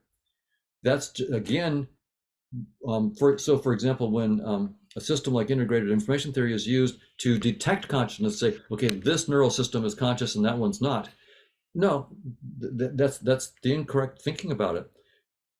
At best, what you're doing is getting a measure of where does your interface give you more insight into consciousness and where does it give up giving you insight into consciousness. But it doesn't tell you about the existence of consciousness. You're always interacting with consciousness. So in that sense, now the idea of harmony, I think, does flow from the idea that Bernardo was talking about, that there is just the one. And from that one, in some sense, because it is one, there is this harmony, and there will be a harmony among the projections, because they are all projections of the one. So there's going to be a harmony in that sense. There's going to be a fundamental deep unity behind them all. So that's a long answer to the question. But Nathaniel, can you repeat the question for Bernardo? Yes. So I remember it. You remember? Oh, okay. I agree with Don. There is no fundamental distinction between matter in my body and matter on the moon, or matter in a volcano, or matter, I don't know, in a nebula, in the emptiness of space. Matter, in my view, is always what conscious processes look like when observed from across at least one dissociative boundary. That's what matter is. It's a dashboard representation of conscious processes, and dashboards arise when you have a Markov blanket that defines a dissociative boundary. So I'm with Don on that. But the question touches on the notion of what qualifies as a proper object. What is a entity in nature that in some sense can be distinguished from its background, from its environment? Are there rocks? Are there tables? Are there living beings? And My view is the following. When dissociation happens in a field of subjectivity that underlies all nature, that dissociative process looks like something. Every process in nature tends to look like something, to have a discernible image. And I think what dissociative processes at the foundational level of nature look like is biology, metabolism, life. In that sense, the boundaries of my body are representations on the dashboard or on the virtual reality headset of my dissociative boundary. And because of that dissociative boundary, I have a private inner life that doesn't extend, in terms of representation, doesn't extend beyond the boundaries of my body as represented on the headset or the dashboard. And therefore, living things are proper things in the sense that we have a ontic criterion to say, here are the boundaries of living things. If I prick my arm with a needle, I feel it. If I prick the table, I don't feel it. And that distinction is not nominal. It's not made by convenience. It's not a linguistic artifact. It's an empirical distinction in the sense that in one case I do feel, and in the other case I don't feel. So living beings are, I think, can be called proper things. That doesn't mean that they are fundamentally separate from anything else. They aren't. They are of the same type. They are of the same ontological class, so to say, or category, which is the appearance of conscious processes. And there are only conscious processes. There's nothing else. Now, when it comes to things, and that finally I'm addressing your question in my discussion with what's his name again? Forgot his name. Kurt? No, I forgot his name. How can it? I'm tired. The point I made was that it can be explained simply in the following way. Living beings are proper entities in the sense that there is an objective criterion to define their boundaries, but there is no criteria for defining the boundaries of anything else. In other words, there is no rock. If there is a mountain made of rocks, and then one rock cracks and detaches from the mountain, has it become a different and new thing? Where does the river end and the ocean begin? All these things are nominal carvings out of the world. We carve the world out into entities and we attach labels to them, words, nouns, because it's convenient. Like if I want to buy a car, it's so convenient to just say, I need a car. And there you go. You defined the entire subset of the universe that corresponds to your telos, to the thing you're trying to get.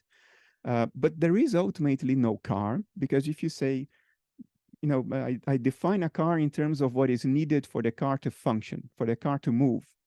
Therefore, the spark plugs belong in the car. But then I would take this forward and say, well, the road is part of the car, because if there is no road for the tires to grip, the car doesn't move.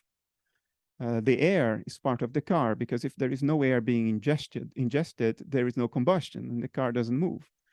The gravity of the planet is part of the car, because without gravity, the car is not pulled to the road for the tires to grip and move.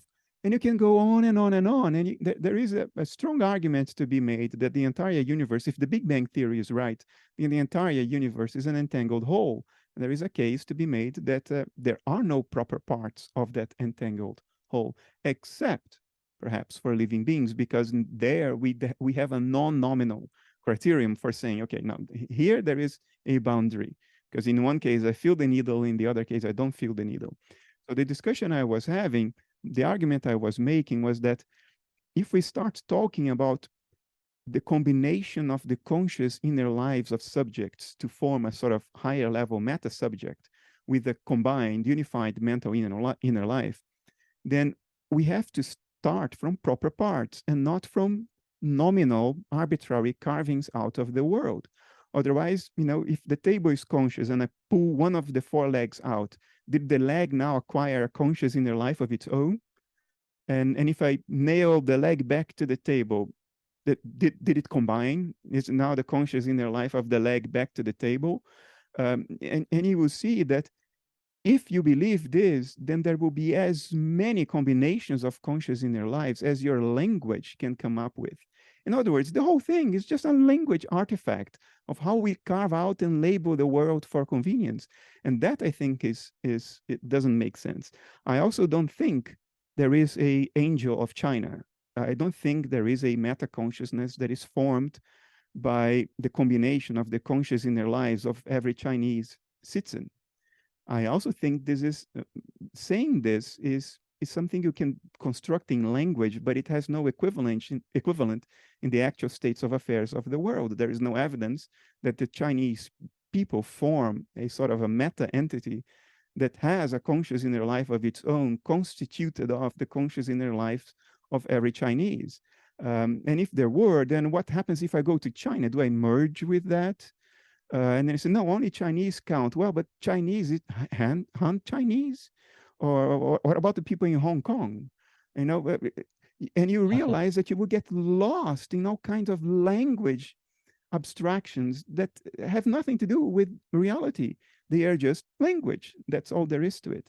So that's the point I was trying to make in that interview or that debate. Thank you both. I have the feeling that there seems to be a renewed interest in the topic of consciousness itself, and maybe that's because I'm interested in itself too. So I'm not sure if it's confirmation bias, but it seems like there's a resurgence in this topic. So why do you think that is, Don? Well, I think that because we are conscious, and even though most of us at some point believe that we're just our physical bodies, we're never very comfortable with that.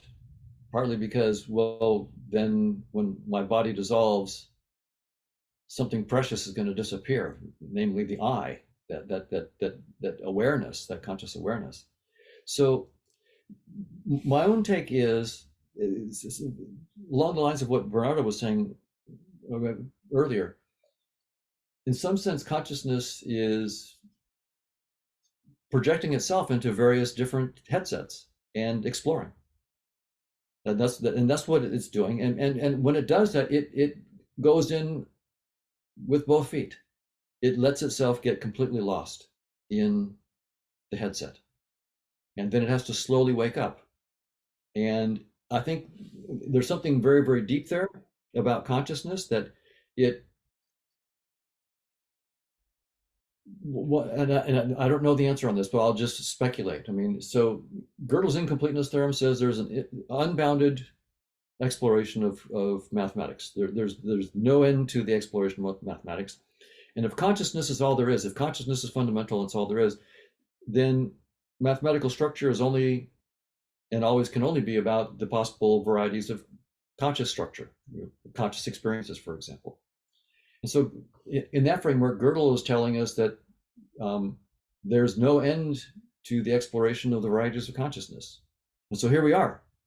We're consciousness plunging itself into, in this case, a pretty trivial headset, only 4-dimensional headset, very, very shallow, 10 to the minus 33 centimeters resolution. So consciousness has plunged itself into a cheaper model, but is exploring this cheaper model of a headset, and it lets itself get completely lost in it. I am just my body. Oh boy, if when my body dies, I'm gone. My consciousness it lets itself get completely immersed in it.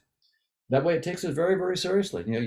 You have to feed your family. You have to brush your teeth, or you'll get tooth decay. You have to do this, or you'll die. Don't step in front of. So in other words, all these things that make you take it very, very seriously. But at some point, then consciousness wakes up and goes, okay, wow, I learned a lot. I had to take you. I mean, I didn't just screw around. I really immersed myself in that game. I learned what I needed to learn about myself, and then now it's time to recognize that I'll take my headset off. We call that death. But I'll take the headset off, and maybe I'll get a better headset the next time around. But it's endless. It's always constantly moving to learn about itself, And Gödel tells us that this will never end. In principle, it will never end. So consciousness is always. So that's one reason why I think we might be interested in consciousness, is because it's who we are, and we're here in some sense to explore this particular little corner of consciousness, little four-dimensional space-time headset version of it. And then we're here to wake up to what we really are. And we learned what we learned from this trivial one. Now it's time to move on to something perhaps a little bit more interesting.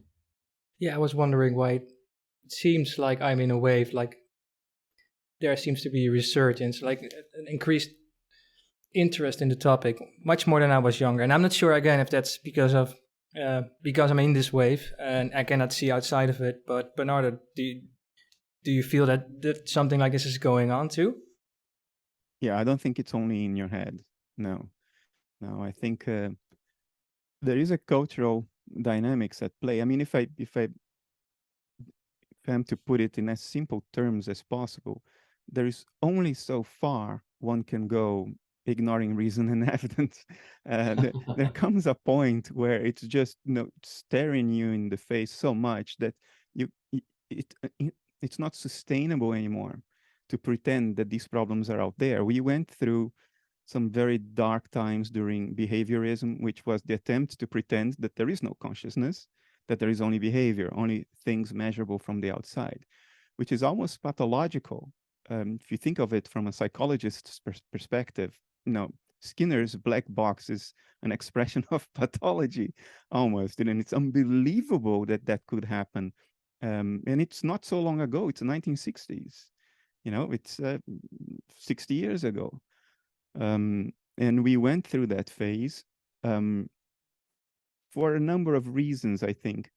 When positivism came around in the beginning of the 20th century, the roaring 20s, there was, we sort of incorporated in culture what Darwin had brought to biology, which is the notion of evolution, the notion that things can get better, that life will get better, that we'll come to have more control of nature, and that one day we would realize our dreams through the ego.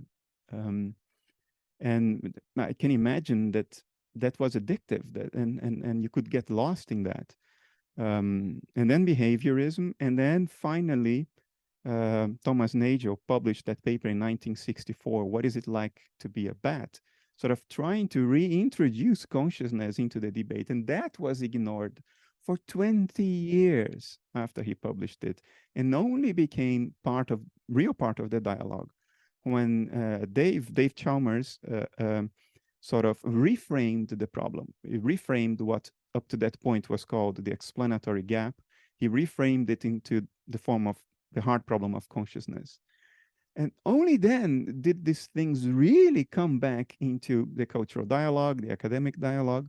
And what we are witnessing now, 30 years later, is that the roots are taking, and now that we've accepted that there are some real mysteries and that our working worldview doesn't work, our current worldview just doesn't work. It's facing too many challenges. So there is a new sense of urgency and a new willingness. Part of it is also young people who are coming to professional life now and are less plagued by the prejudices of my generation, of Don's generation. It's all coming to a crescendo in which we are like, well, let's stare the facts in the face, realize that our current story just doesn't work, and realize what problems we actually have at hand, and let's see where actual data and evidence will take us, irrespective of how we've constructed our public persona. Like if you are a Daniel Dennett, it's too late for you, because his entire image is tied to that originally behaviorist perspective. And although he's making openings, 15 years ago in an interview, he said, well, maybe all matter is in fact conscious in some way, or relates to consciousness in some way. So he was using the word consciousness. The consciousness was no longer an illusion to some extent, but he's too invested in a certain position So there is no way that it will change based on that generation. But the new generations are not invested. They're coming up now and with a clean slate, and it's like, okay, let's see what the problems are. Let's see what reason and evidence are showing us, and let's buy this bullet. And I think that's what's happening, and it's unstoppable, unstoppable. It feels to me like that is unstoppable. I agree. We have another question, a questioner. Always by mail. Hello, can you hear me? I can hear you. Great. So glad to be here. My name is Mustafa. I'll get right to my question. Thank you. I was curious what you both thought of each other's approach to idealism in regards to the use of mathematics or modeling. It seems to me Bernardo's approach appears to stay within philosophy and metaphysics, while Donald also incorporates scientific mathematical models. I was hoping to understand how both of you view each other's approach specifically on the incorporation or lack of in modeling in mathematics. So hopefully I've characterized this correctly, but I wanted to get kind of a cross view from both of you, and I'd like to start with Bernardo on this. I think you've diagnosed it correctly. Let me try to share with you the trade-off I see. Don stands to go deeper and make more progress than I ever will, because his use of mathematics is based on a understanding. I don't want to call it an assumption because I agree with it and I think it's fundamental. An understanding that mathematics is archetypal to consciousness. It reflects the actual intrinsic structure of consciousness. And therefore, it is valid to use mathematics to model the dynamics of consciousness. And probably the only way to really progress beyond the Upanishads, let's put it that way. Mm-hmm. And then Donald himself said something to this effect earlier today, to which I agree. The trade-off is the following. The risk, Don, so be patient with me and be kind to me. The risk he runs is to over-determine. The risk is to tie his views to a particular mathematical approach so much that if it turns out that that particular approach doesn't render fruit at the end, then from the point of view of the culture, people may say, okay, therefore Donald Hoffman was wrong. Well, no, maybe he was wrong about the very last step, but the other 100 steps he took before that, he wasn't.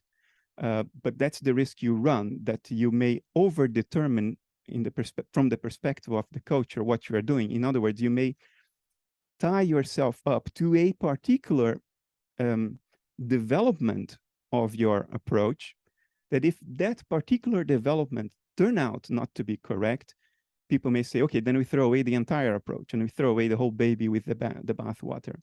And that risk and the benefit are both crystallizing in Don's recent work. His use of physics, his use of hypergeometry outside space-time, which is tantalizing because it's giving us a perspective in what the structure of nature might be beyond extension. And that's potentially a tremendous advance. It also carries the risk that if that particular approach turns out not to be correct, then it may backfire for the rest of what he's doing. So I don't know whether I do that deliberately or it just happens that way. I don't know. I mean, I've once been a scientist, a professional one, carrying a business card, visit card in which it was written there, senior scientist and so forth. I worked at CERN. But the me of today and of the previous 10 years, I have this tendency, it's not even a choice, it's just what happens through me, to stick to the fundamentals and to keep repeating the fundamentals and not over-determine, even though I am aware that that means I'm certainly not going to make as much progress. So I'm painting myself as the conservative guy here in a sense, but it's not a deliberate option. It's nothing I do is a deliberate option. It's what comes out, it's how nature expresses itself through me. I don't feel the impulse to mathematize too much because of that. At least that's the story I tell myself, to explain to myself why I'm not doing that. It may change to some extent. Working foundations of physics now it's coming in my direction, and I'm going that direction, and we are clearly meeting there. So there may be some more formalization, in the sense that certain things can now be formalized in symbolic language that you would associate with mathematics, Hilbert spaces, operators, quantum operators, and all that stuff. But it's not going to be a new predictive theory like Don is doing. Don is making a predictive theory that he can compare to scattering patterns that we measure at CERN. This is really science. This is science up to the core. You predict what nature is going to do. You compare that to experiment. I think what I might end up doing is more a formalization than a predictive theory. It's formalizing conceptual frameworks to try to remove paradoxes from our interpretation of predictive theories. But I don't think I'll go beyond that. Why? Yeah, I gave you the explanation that I came up with, but it may not be the real explanation. And I don't know. I'll leave it at that. Yeah, that's brilliant, Bernardo. I agree with what you're saying there, and I would say that what I get from what Bernardo's doing is that the philosophers like Bernardo are doing very careful conceptual analysis. It's very easy for scientists to rush in, and do stuff and just get it done, and often philosophers come along and say, look, you made some conceptual errors at the very foundation. And if you have conceptual errors at the very base of what you're doing, then everything you do after that is going to have limited value at best. And it could be just completely wrong. So I absolutely listen to the conceptual analyses and careful thoughts of the philosophers, even if they're not mathematically expressed, because I hate to waste my time pursuing math that's conceptually just wrong-footed. And I also agree with Bernardo that I could be wrong. In fact, I will tell you right up front, I'm sure I'm wrong, because I think there is no theory of everything, right? I think every scientific theory, if you think it's the final theory, then you're wrong. There is no theory of everything, and so that includes my theory, and the key for me is to make the theory precise so I can find out as quickly as possible what the limits of the theory are. And when you find the limits of your theory, where you find where it stops making sense, that's the time to break out the champagne, right? We shouldn't be pulling our hair out and moaning because we discovered that space-time ends at 10 to the minus 33 centimeters. That is the biggest and most wonderful prediction of Einstein's theory, together with gravity and quantum field theory. That is, it does a lot of other wonderful things, but what's really brilliant about it is it tells you where it stops. That's fantastic. When the theory tells you precisely where it stops and says, now you need to look beyond, that's wonderful. Now, the theories can't tell you what's beyond. They can't say, this is what you need to look for next, but they can veto. So you can say, okay, here's my theory, but beyond space-time. Now you have to project it back down. And when you project it back down, you better get space-time as a special case of your deeper theory. If not, then your theory is wrong. So our current theories, even though they're not theories of everything, even though they're limited, and so in that sense, they're wrong because they're not the final theory, and you'll never have a final theory.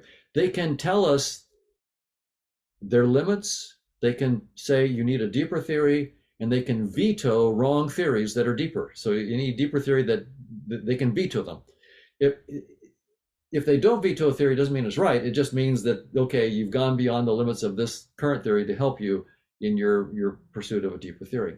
So my attitude is, personally, Bernardo is so brilliant. I would love to have him working with the math with me on this. I mean, I would love that. But he's a free agent, and if he doesn't want to do that, that's fine. I will always benefit from his conceptual analyses, and they will shape the kind of math that we do. So But if I can hook him in on something that's related to his work at CERN, I will certainly try. I must confess to you that what motivated my early years at CERN was SUSY, super-symmetry, Yeah. which has not been found. It's not there. So I was just as good as an experimentalist, but my theoretical affinities turned out to not have gone anywhere, which sort of bodes to about my future if you get me doing that kind of work again. Didn't work first time round. Right. Well, you were in good company, right? There were many, many geniuses who thought Susie was right. The 23-year-old Bernardo Kastrup was, there was no doubt in my mind, Susie's correct. No doubt whatsoever. It was a fact and we would find it. Right. Well, and it's such a beautiful theory. I mean, it solved so many problems. It was just incredibly beautiful. It had to be true. Yeah, it had to be true, and nature and it's not. It's not true, apparently. Yeah. Yeah. Major disappointment. Let me see.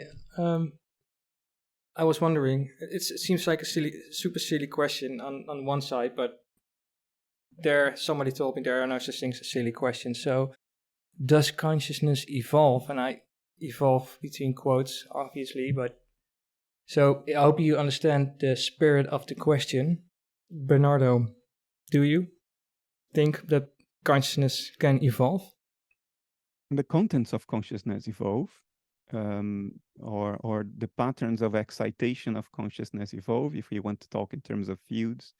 But consciousness itself, as the ontological primitive, as that which gets excited, as the substrate of it all, cannot possibly evolve. If it's fundamental, it can never be something that it isn't already. It can never cease to be itself.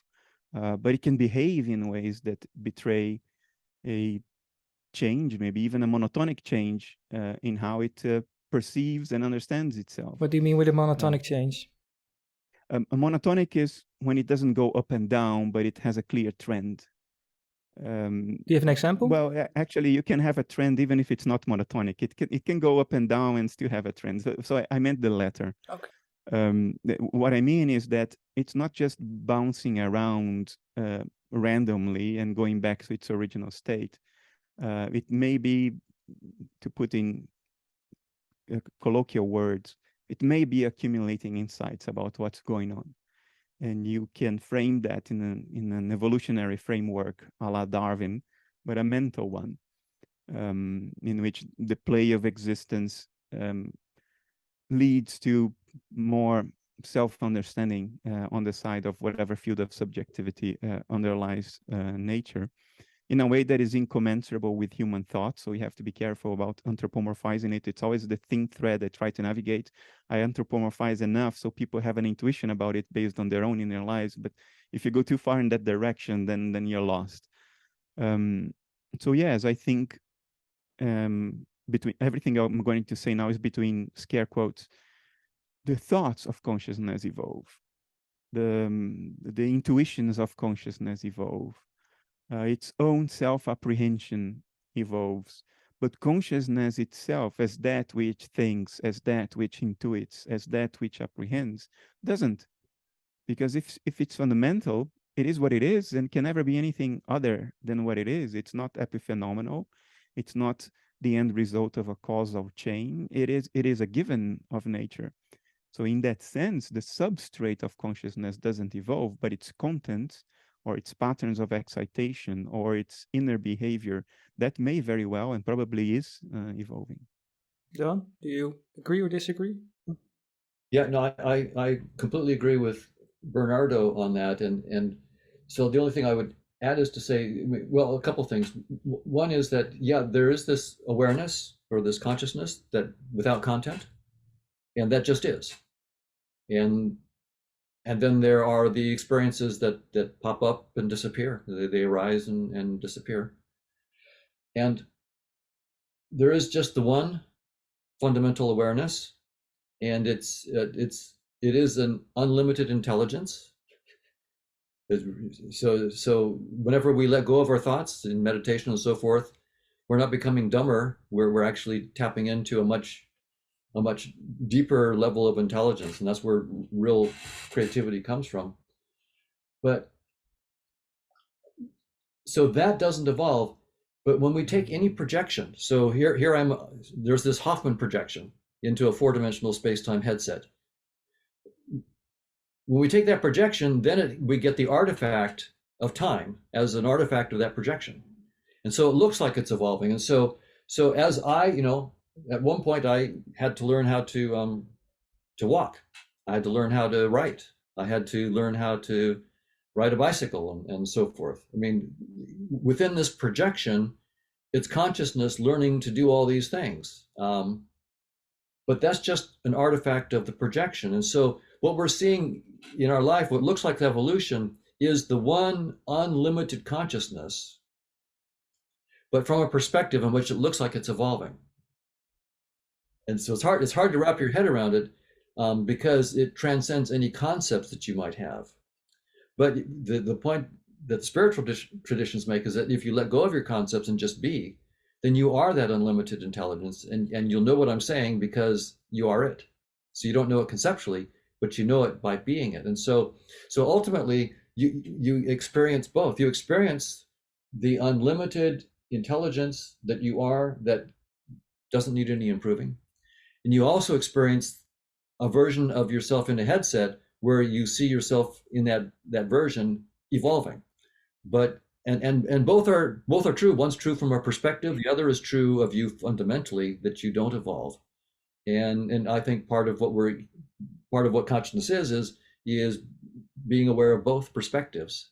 Well, the one full thing beyond perspective, and also, the view of that from various different perspectives where it appears to evolve. Can I comment on this briefly?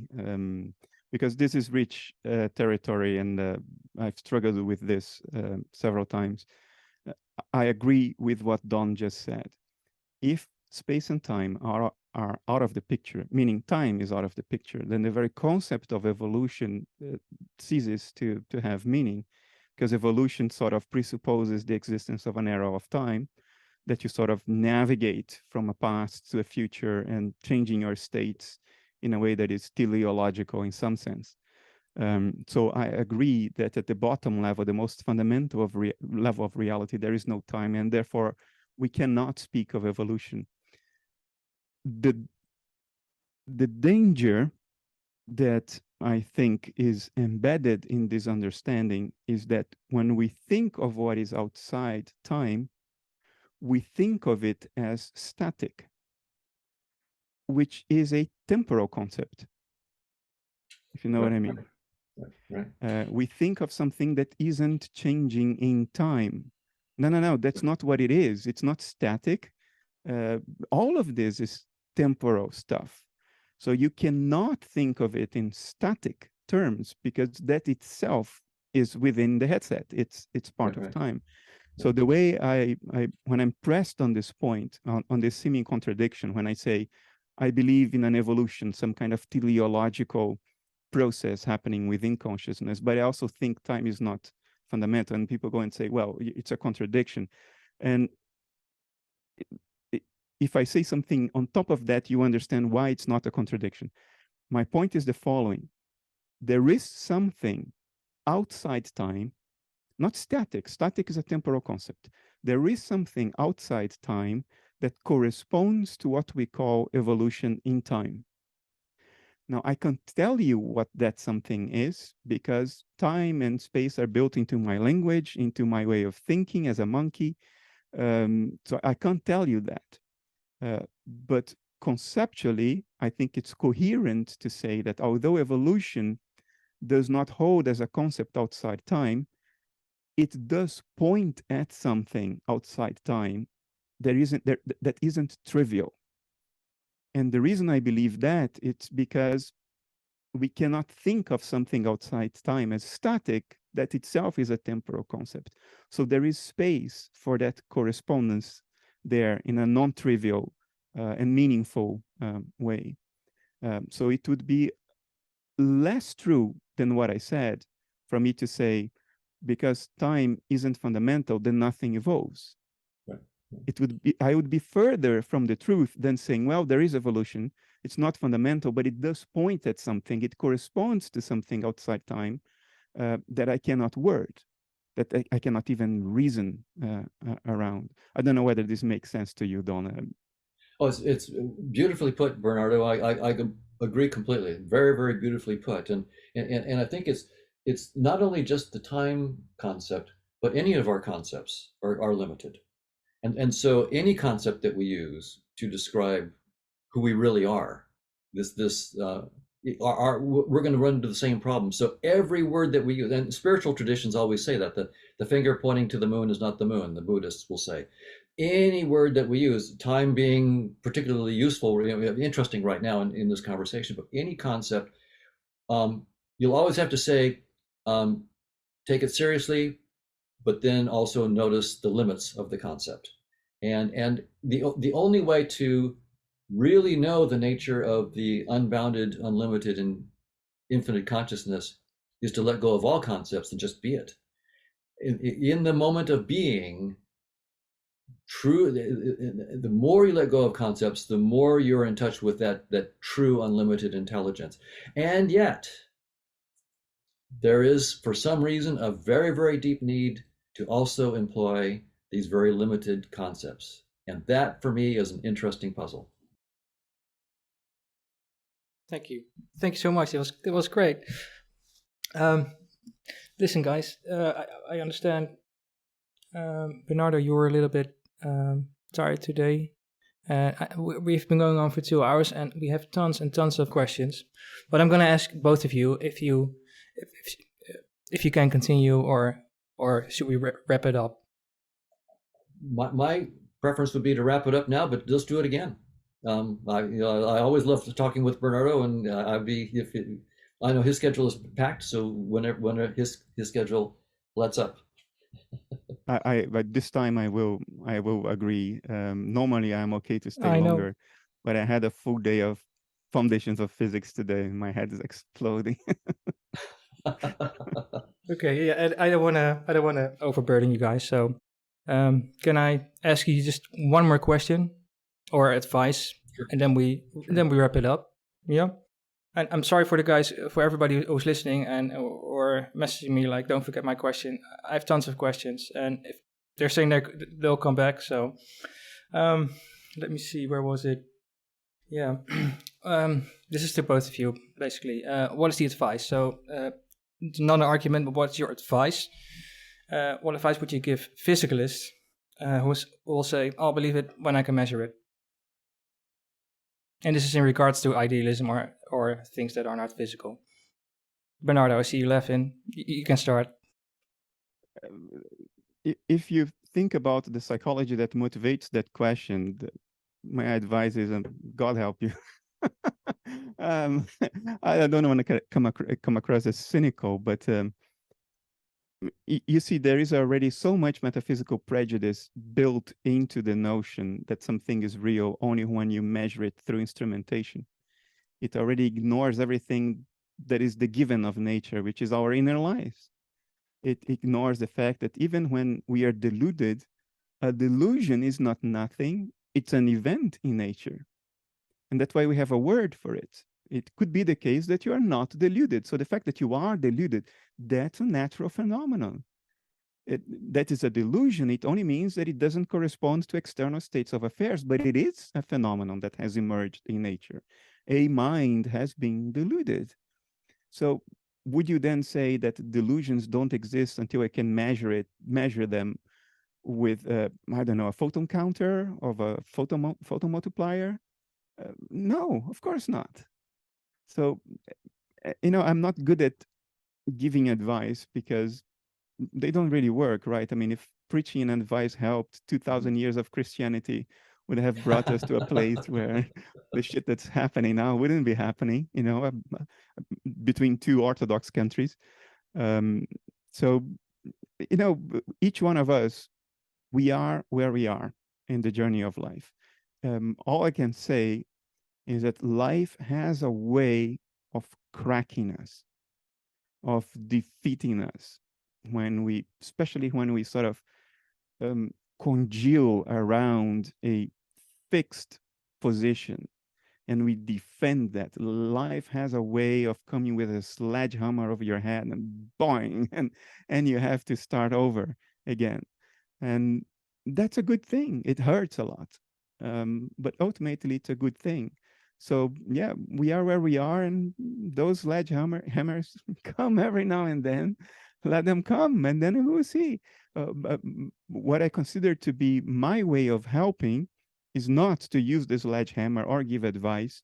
My way of helping is to be visible. When you go through a transition in your life and suddenly you are open, suddenly you look around sincerely like, I need other references now. And then I will be visible. So I'll try to be visible. I'll try to climb the hill and wave from up there. And when you're ready to look, you will see me. But if you're not ready to look, I'm not dishing out advice, buddy. Good luck. I saw you waving. I saw you waving. So it worked for me. Don, do you have any advice? Well, I agree with what Bernardo said, and so I'll just add just one little thing, and that is that for those who want to rely solely on measurements, go ahead. And when you do that very, very carefully in a scientific framework, those measurements will lead to theories which will tell you their own limits. They will tell you the measurements themselves, when you take them very, very seriously and look at them logically, they will tell you that space-time is doomed. They will tell you that local realism is false. And so if you take your measurements seriously and you take your logic seriously, you'll be forced to let go of the assumption that space-time is fundamental. And you'll be forced to look beyond. I'm not saying to be forced to a spiritual point of view. I'm not saying that at all. But I'm saying you will be forced to let go of space-time and physical particles. What you find beyond that, well, we'll see. And even using the word spiritual is just a word. It's just another concept. Whatever it is beyond the words. Man, this was so great. I really enjoyed myself this time, even more than the previous times. Yeah, I think we're gonna end it here. Thank you, Don. You can do it again. I'm ready to do it again. Yeah, absolutely. It's always a pleasure. Always a pleasure. Okay, then we'll go for a round two. I'll let you guys know. We have tons of questions. Okay. Tons. Okay. Well, Bernardo, have a great evening.